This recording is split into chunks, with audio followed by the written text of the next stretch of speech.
સાત્વિક વૃત્તિનો વિજય કેવી રીતે થાય એ આપણને ભગવદ્ ગીતા શીખવાડશે. એટલે આ ભગવદ્ ગીતાને આપણે કુરુક્ષેત્રના મેદાનમાં ચાલતું યુદ્ધ તો ખરું જ,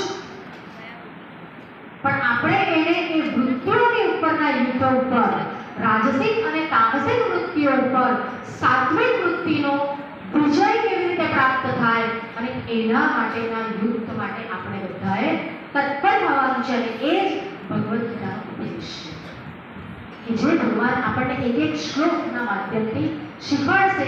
આ જે પહેલો અધ્યાય છે એ અર્જુનની મનોદશાની વાત છે કે અર્જુનના મનની અંદર જે વિચાર થયો, અર્જુનના મનની જે વૃત્તિ થઈ, અર્જુનના મનની જે મનોદશા થઈ, એ જ મનોદશાની ઉપર આપણી જ મનોદશા છે કે આપણા મનની અંદર જે યુદ્ધ ચાલે છે એ યુદ્ધની ઉપર આપણે વિજય કેવી રીતે પ્રાપ્ત કરવાનો છે.